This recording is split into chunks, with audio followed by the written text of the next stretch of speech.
का लोकसभा के प्रति मंत्रिमंडल का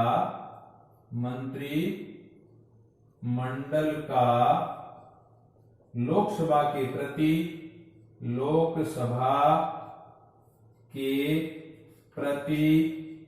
सामूहिक उत्तरदायित्व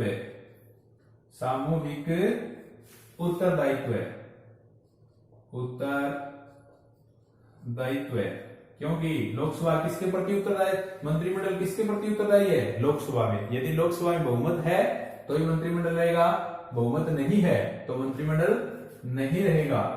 उसके बाद अगर नौकरशाही, भारतीय नौकरशाही आए, नौकरशाही भी यहीं से ली है। विशेषाधिकार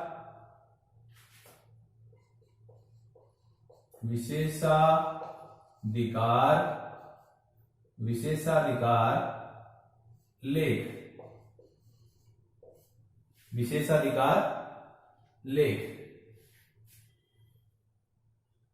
नेक्स्ट है कलेक्टर का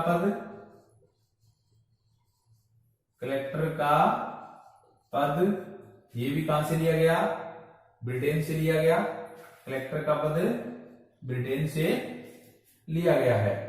उसके बाद अगर सीधा आ जाए, वैसे तो बता दिया, पीएम व मंत्री परिषद, ये बात भी कहां से ली गई, ब्रिटेन से ली गई। वैसे संसदीय शासन प्रणाली में अपने आप ही आ जाती है, लेकिन ये ज्यादा महत्वपूर्ण है, एकल नागरिकता, क्योंकि भारत में नागरिकता एकल है। इकहरी नागरिकता, एकल को और दूसरा क्या कहते हैं, इकहरी नागरिकता। एकल या इकहरी नागरिकता ये कहां से ली गई, ये ब्रिटेन से ली गई। तो मेन बात जो ब्रिटेन से ली गई, यहां संसद से संबंधित सारी बातें हैं, नौकरशाही है, कलेक्टर का पद है, विशेषाधिकार लेख है, और इकहरी या एकल नागरिकता, ये बातें कहां से ली गई, ये बातें ब्रिटेन से ली गई है। अगर ये आ जाए नाम मात्र और वास्तविक कार्यपालिका का अध्यक्ष, तो अपने आप ही ब्रिटेन से आ गया, क्योंकि संसदीय शासन प्रणाली है। ब्रिटेन के बाद 2 नंबर पर जो देश आता है वो है संयुक्त राज्य अमेरिका, यानी भारतीय संविधान में यूएसए से क्या लिया गया, वो महत्वपूर्ण है, यानी यूएसए, संयुक्त राज्य अमेरिका से क्या क्या लिया गया। आपको बता दूं, लगभग कोर्ट से संबंधित बातें हैं, वो अधिकांशतः अमेरिका से ली गई थी।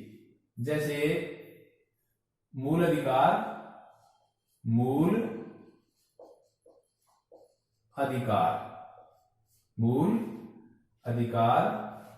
और संविधान की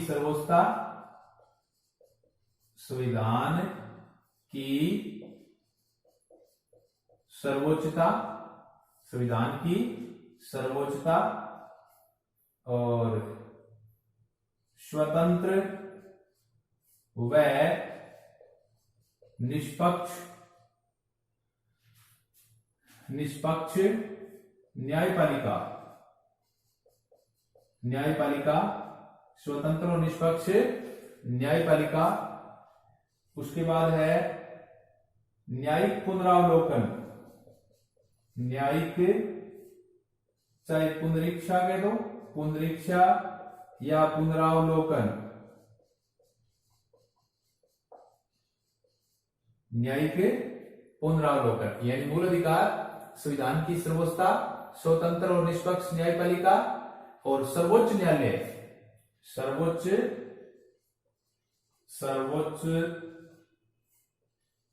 न्यायालय।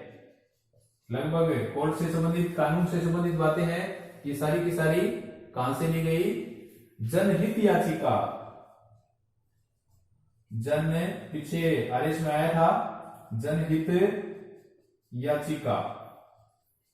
याचिका भी कहां से ली गई, अमेरिका से ली गई। उपराष्ट्रपति का पद,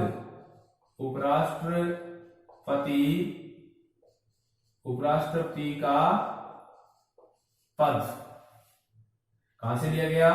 अमेरिका से लिया गया। ये जरूर ध्यान दें, कानून के समक्ष समानता है तो ब्रिटेन से, और कानून का समान संरक्षण, कानून का समान संरक्षण,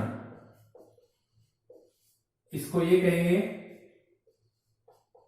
कानून की सम्यक या उचित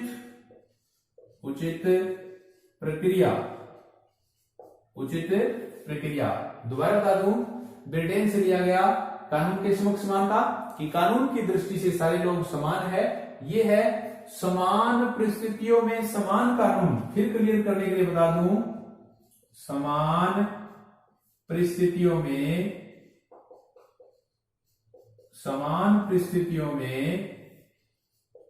समान कानून, ये अमेरिका से लिया गया। नेक्स्ट है महाभियोग यानी राष्ट्रपति को उठाने के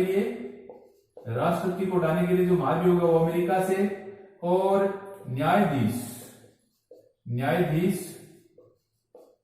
न्यायाधीशों को, चाहे वो हाई कोर्ट के न्यायाधीश हो चाहे सुप्रीम कोर्ट के न्यायाधीश हो, जो महाभियोग का प्रावधान है वो कहां से लिया गया? अमेरिका से लिया गया।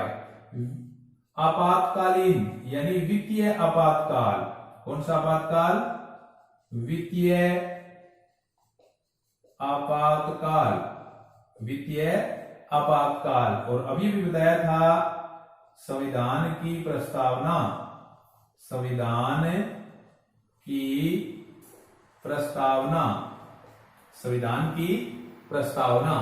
ये सारी बातें कहां से ली गई?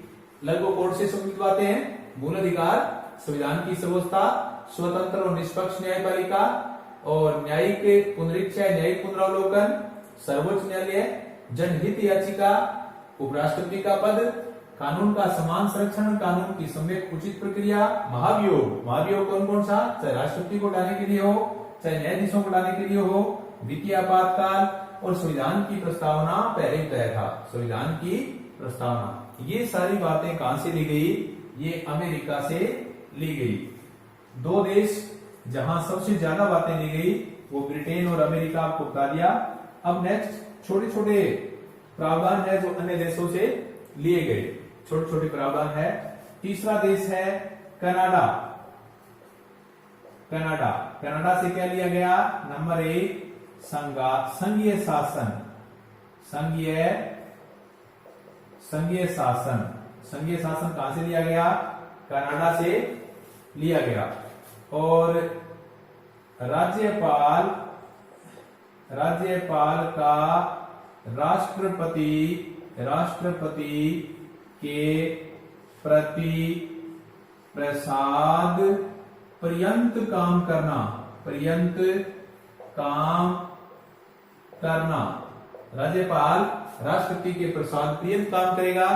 संघीय शासन, दोनों की बातें कहां से ली गई? अवशिष्ट और विशिष्ट, चाहे अवशिष्ट कह दो, अवशिष्ट या विशिष्ट शक्ति, ये कहां से ली गई? ये कनाडा से ली गई। Next India, that is Bharat. India that is Bharat, the union of state,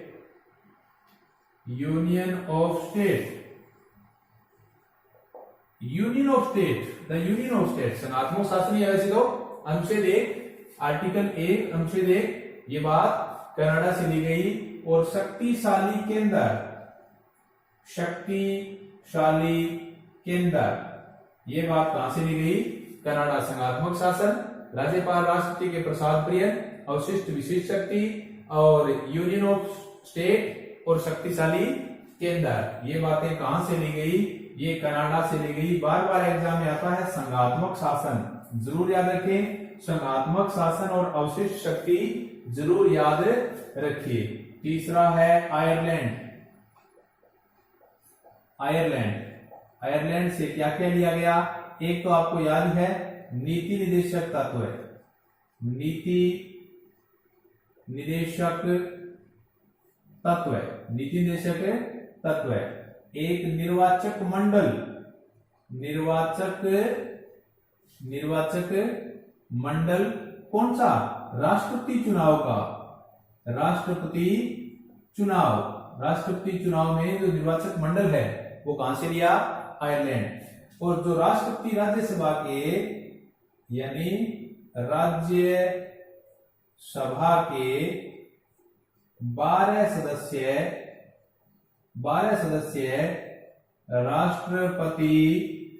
राष्ट्रपति द्वारा मनोनीत, ये बात भी कहां से ली गई? ये बात आयरलैंड से ली गई है। तो आयरलैंड से 3 ये बड़ी महत्वपूर्ण बातें। अब छोटे छोटे देश है। Number 4 Australia. ऑस्ट्रेलिया से क्या क्या लिया गया? प्रस्तावना की भाषा, प्रस्तावना या संविधान की प्रस्तावना है उसकी भाषा ली गई। और शक्ति विभाजन ऑस्ट्रेलिया से लिया गया। और समवर्ती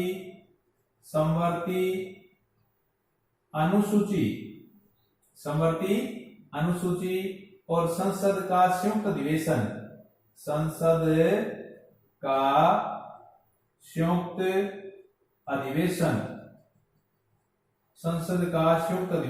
चारों बातें कहां से ली गई?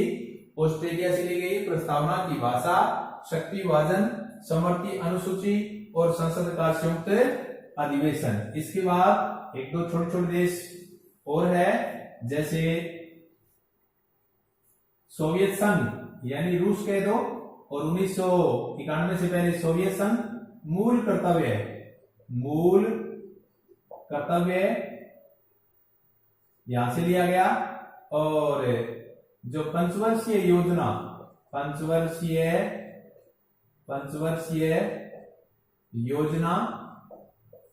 रूस से ली गई।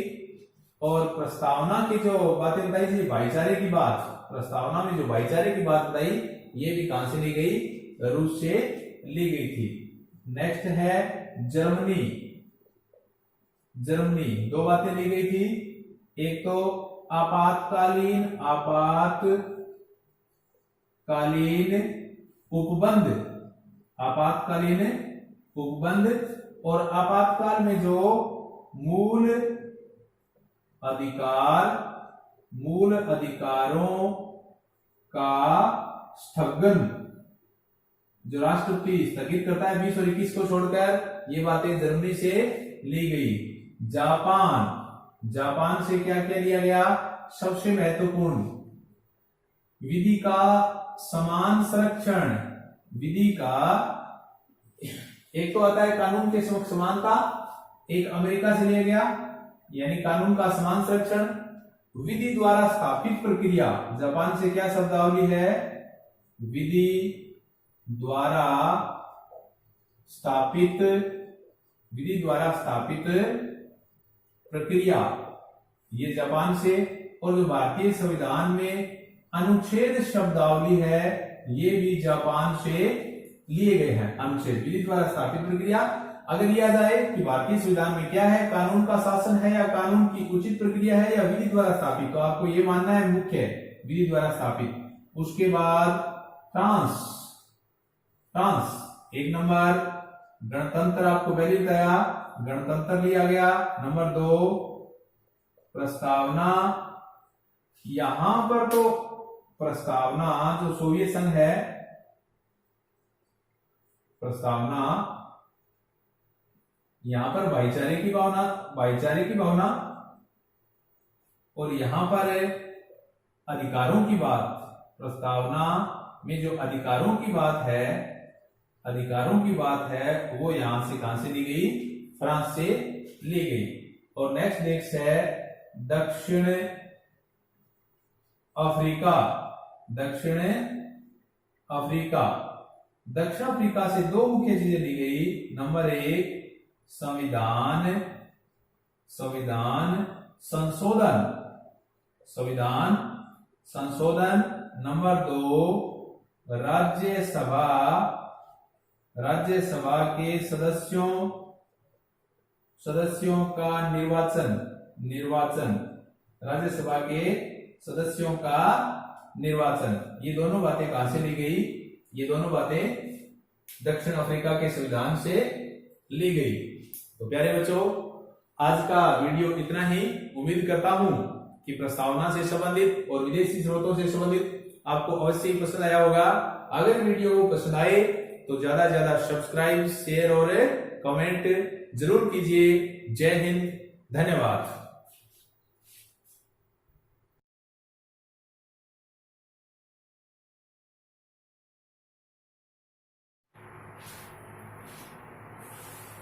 Good morning all of you.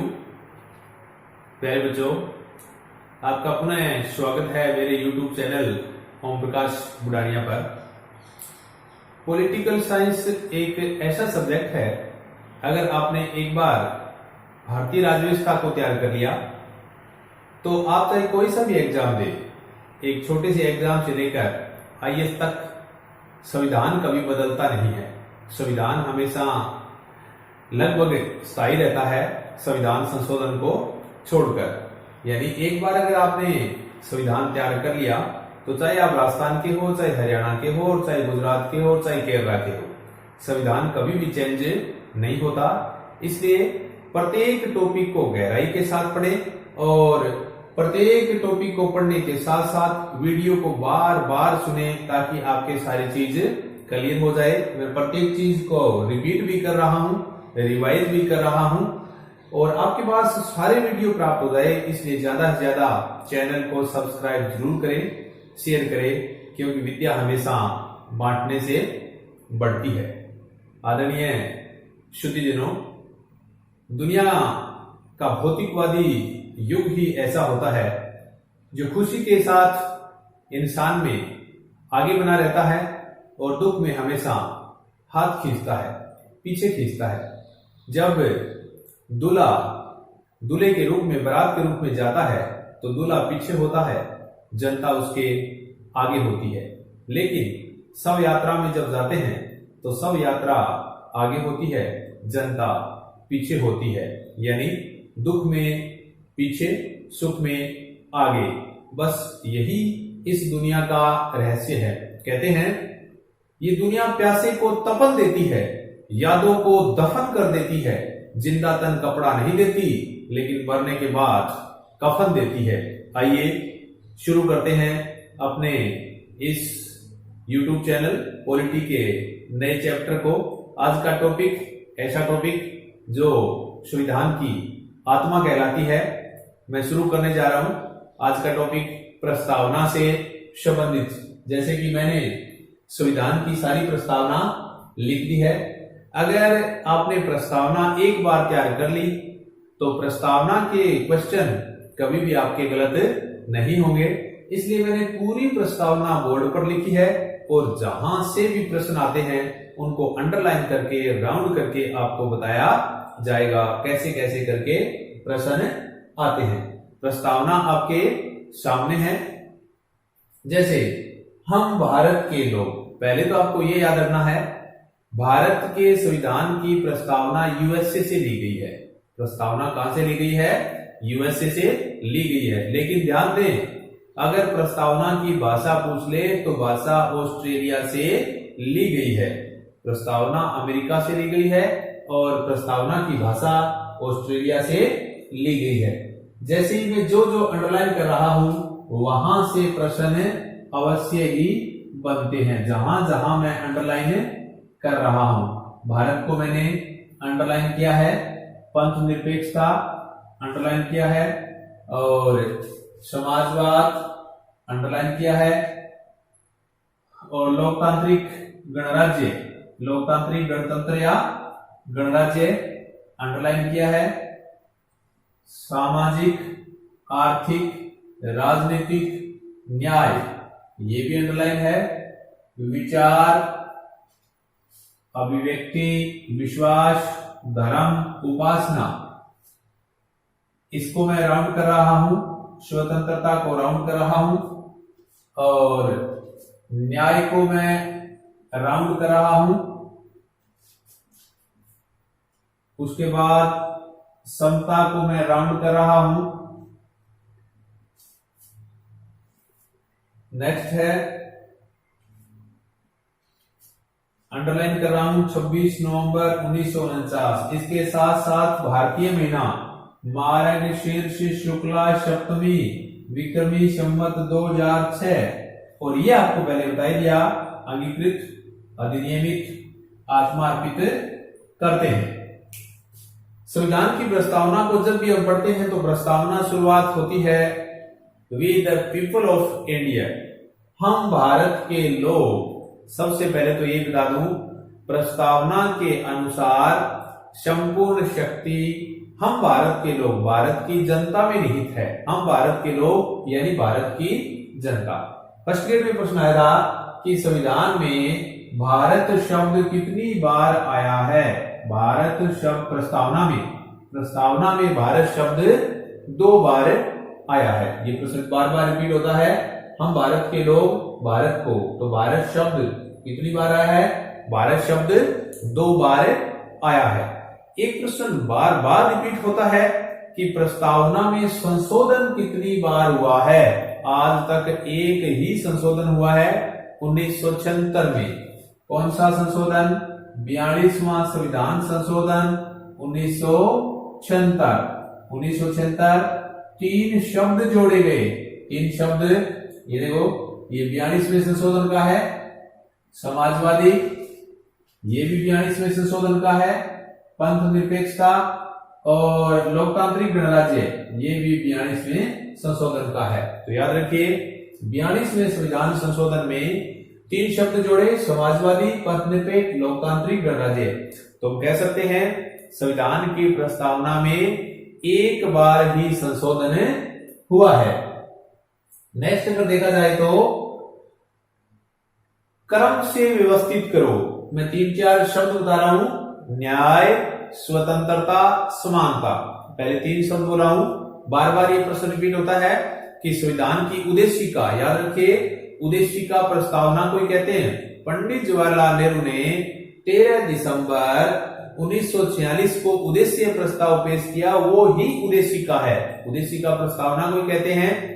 तो उद्देशिका में 3 शब्दों को व्यवस्थित कीजिए। 3 शब्द कौन कौन से है, आगे पीछे कौन सा आएगा? ये देखो, न्याय, यहां पर 1 नंबर पर न्याय आता है, 2 नंबर पर स्वतंत्रता और 3 नंबर पर समानता यानी समता। समता शब्द है, समानता नहीं है, अर्थ एक ही है, लेकिन समता शब्द का यूज किया गया है। तो क्रम से व्यवस्थित कीजिए। 1 नंबर न्याय, 2 नंबर स्वतंत्रता, 3 नंबर समता।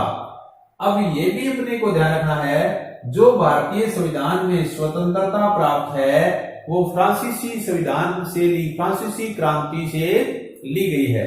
फ्रांसीसी क्रांति जो 1789 को हुई थी, 1789 में फ्रांस के लोगों ने अधिकार मांगे थे।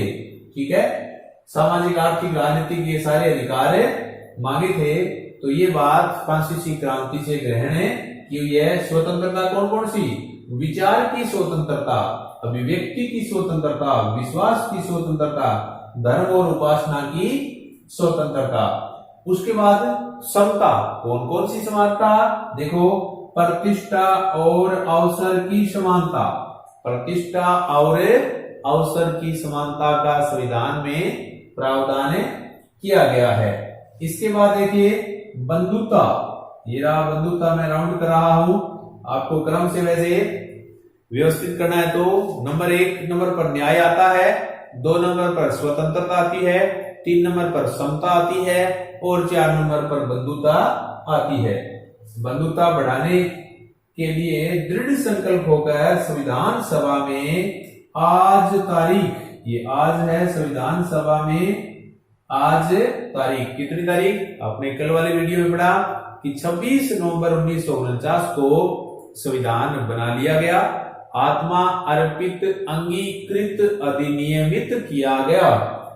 ये देखो, अंगीकृत, आत्मा अर्पित, अंगीकृत, अधिनियमित और आत्मा अर्पित किया गया था। ये 26 नवंबर को संविधान दिवस मनाया जा रहा है। हर साल संविधान दिवस 2015 में इंडिया में पहली बार संविधान दिवस मनाया गया था। तो 26 नवंबर को संविधान या कानून दिवस मनाया जाता है। लेकिन ये तो इंग्लिश महीना है, भारतीय महीना क्या है? मार्गशीर्ष शुक्ला सप्तमी। ये रहा मार्गशीर्ष यानी कार्तिक के बाद वाला महीना, कार्तिक के बाद वाला महीना मार्गशीर्ष शुक्ला सप्तमी को विक्रमी संवत 2006 को इस संविधान सभा को अंगीकृत, अधिनियमित और आत्मा अर्पित किया गया। ये तो इसकी शाब्दिक कर्म से शब्दावली है, इनका अर्थ क्या है, फिर कुछ छोटी छोटी बातें मैं और बताने जा रहा हूं। पहला देखिए,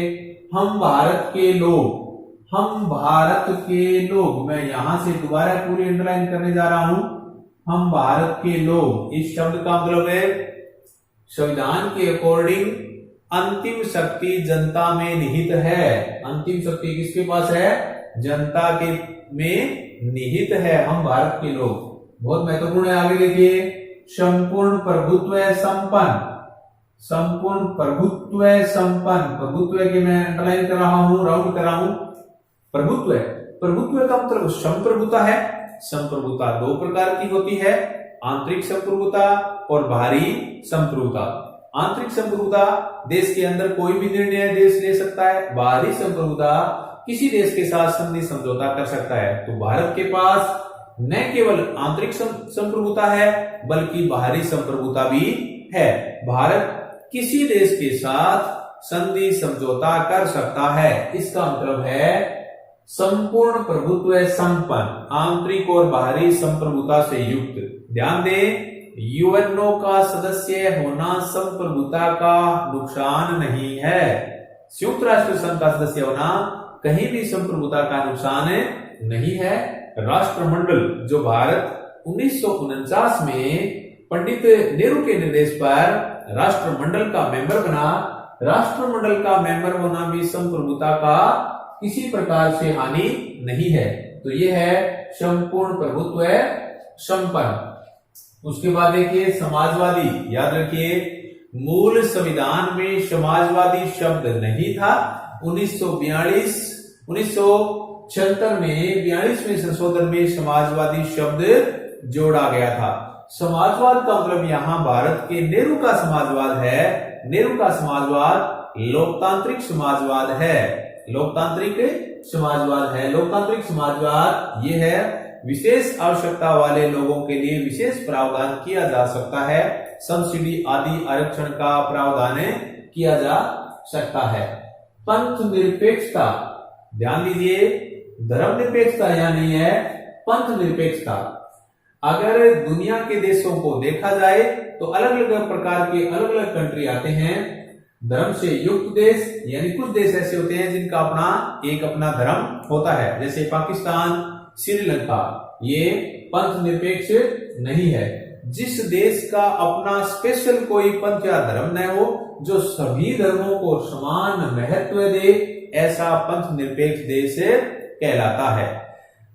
जैसे आर वेंकटरमन की परिभाषा है। आर वेंकटरमन जो भारत के राष्ट्रपति थे, आर वेंकटरमन ने बड़ी आसान और सटीक परिभाषा पंथ निरपेक्षता की बताई है। पंथ निरपेक्षता का मतलब यह है, न नास्तिक, न आस्तिक, न धर्म विरोधी। न तो मैं नास्तिक, न आस्तिक, न धर्म विरोधी। दोबारा बता दूं, भारत का अपना कोई धर्म नहीं है। सभी धर्मों के मानने वाले लोगों को आजादी है। स्पेशल कोई धर्म नहीं है। लोकतांत्रिक गणराज्य, पहले लोकतांत्रिक बताऊं। लोकतंत्र दो प्रकार का होता है। पहले तो जो अब्राहम लिंकन की डेफिनेशन है, जनता का, जनता के लिए, जनता के द्वारा, लेकिन वो तो ओनली डेफिनेशन है। लोकतंत्र यहाँ दो प्रकार के होते हैं, प्रत्यक्ष लोकतंत्र, अप्रत्यक्ष लोकतंत्र। क्या भारत में प्रत्यक्ष लोकतंत्र है या अप्रत्यक्ष लोकतंत्र है या दोनों है? मैं कहूंगा दोनों है। कैसे? प्रत्यक्ष लोकतंत्र, भारत में प्रत्यक्ष लोकतंत्र है। कहां? ग्राम सभा, भारत में ग्राम सभा प्रत्यक्ष लोकतंत्र की सबसे बड़ा उदाहरण माना जाता है। ग्राम सभा। अप्रत्यक्ष लोकतंत्र वो होता है जब अपने चुने हुए प्रतिनिधि आगे किसी का चुनाव करते हैं, अपने प्रतिनिधियों को चुनते हैं और प्रतिनिधि सरकार आदि बनाते हैं या प्रतिनिधि राष्ट्रपति को चुनते हैं, वो अप्रत्यक्ष लोकतंत्र कहलाता है। तो भारत में प्रत्यक्ष लोकतंत्र भी है, अप्रत्यक्ष लोकतंत्र भी है। प्रत्यक्ष लोकतंत्र का उदाहरण भारत में क्या है? ग्राम सभा। ग्राम सभा। एथेंस और स्पार्टा में सबसे पहले प्रत्यक्ष लोकतंत्र देखने को मिला था। प्रत्यक्ष लोकतंत्र, ठीक है। उसके बाद बहुत बार प्रश्न आया है, गणतंत्र, गणराज्य क्या है? गणराज्य क्या है? मैं क्या दोनों चीज क्लियर करने जा रहा हूं। भारत और इंग्लैंड का उदाहरण देने जा रहा हूं। भारत में लोकतंत्र भी है और गणतंत्र भी है। भारत में लोकतंत्र भी है और गणतंत्र भी है, जबकि इंग्लैंड में लोकतंत्र तो है लेकिन गणतंत्र नहीं है। क्यों?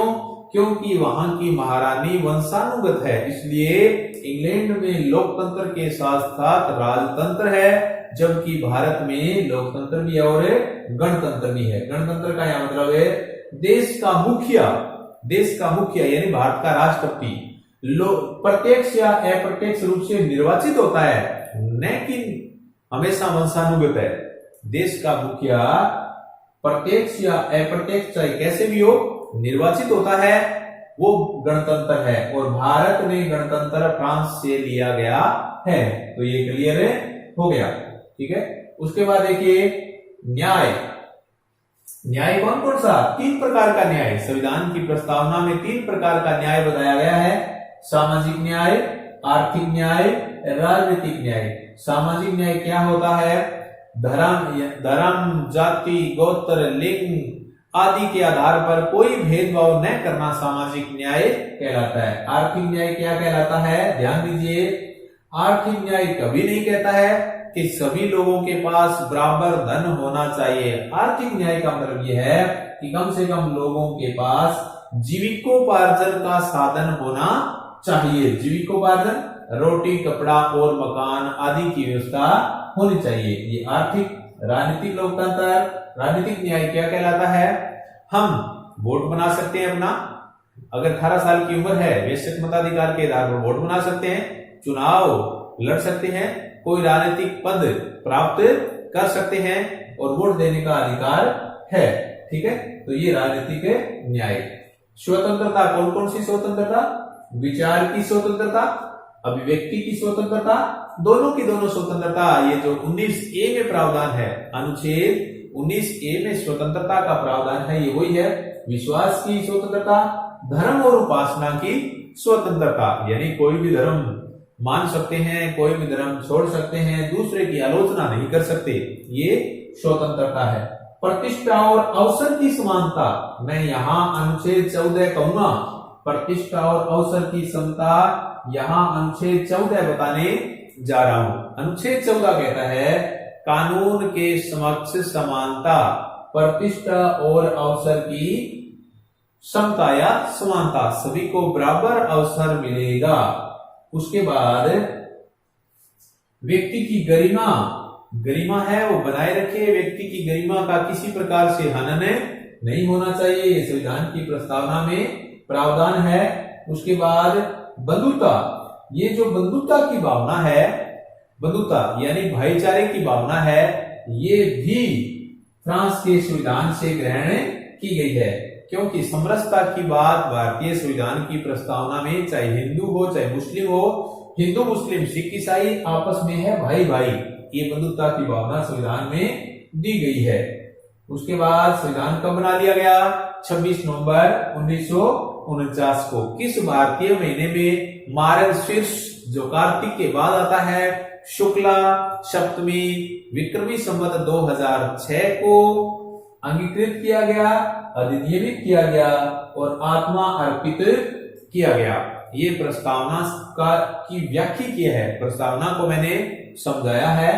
नंबर 1, प्रश्न नंबर 1 बता रहा हूं, क्या प्रस्तावना में संशोधन हुआ है? हाँ, कितनी बार? एक बार। कब? 42वां संशोधन 1976। आगे देखिए, क्या प्रस्तावना संविधान का भाग है? दो केस है, बेरूबाड़ी मामला 1960, प्रस्तावना संविधान का भाग नहीं है। बेरूबाड़ी मामला 1960, प्रस्तावना संविधान का भाग नहीं है। ये चीजें मैं सारी दोबारा लिख रहा हूं, शायद ये क्लियर हो गई होगी। अब मैं प्रस्तावना के जो प्रश्न बनते हैं वो सारे के सारे यहां पर क्लियर आपको समझाने जा रहा हूं। क्या प्रस्तावना संविधान का भाग है?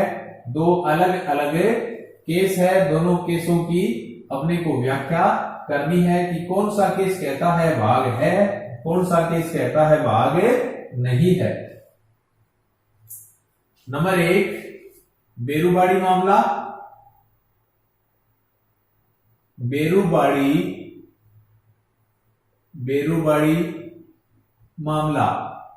बेरूबाड़ी मामला 1960 का है। बेरूबाड़ी मामले ने क्या कहा? प्रस्तावना संविधान का भाग नहीं है, संविधान का भाग नहीं है, संविधान का भाग नहीं है। ये बात बेरूबाड़ी मामले ने कही। नंबर 2, केशवानंद भारती मामला। केशवानंद भारती मामला 1973, बहुत बड़ा केस है, ये बहुत महत्वपूर्ण केस है। इसने क्या कहा? प्रस्तावना संविधान का भाग है, प्रस्तावना संविधान का भाग है, प्रस्तावना संविधान का भाग है। क्या संविधान की प्रस्ताव में संशोधन हो सकता है? इन्होंने क्या कहा? संशोधन हो सकता है, संशोधन हो सकता है, किंतु ये ध्यान दीजिए, किंतु मूल ढांचे में परिवर्तन नहीं हो सकता, किंतु मूल ढांचे में परिवर्तन नहीं हो सकता, परिवर्तन नहीं हो सकता। एक दिन संविधान का मूल ढांचा भी करवाएंगे। प्रस्तावना में संशोधन हो सकता है किंतु मूल ढांचे में चेंज नहीं हो सकता। इस बात को किस मामले ने कहा? केशवानंद भारती। एसआर मुंबई मामला, तीसरा है एसआर बंबई। एसआर मुंबई को जो केस है ये 1994 का है। एसआई बंबई केस ने कहा कि पंथ निरपेक्षता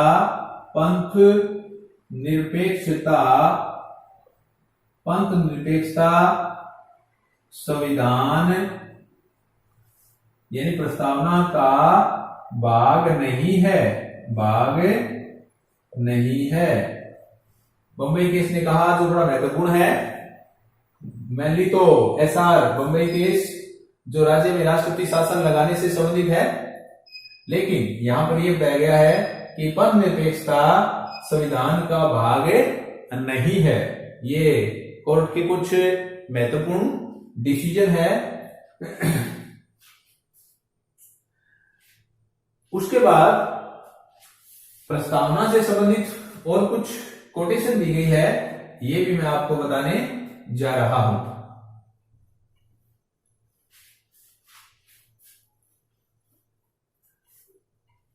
संविधान की प्रस्तावना के बारे में अलग अलग विद्वानों ने अलग अलग क्या मत दिए, उनकी मैं यहां पर व्याख्या करने जा रहा हूं। Number 1, KM. मुंशी प्रस्तावना को संविधान की जन्म कुंडली कहा। क्या कहा? प्रस्तावना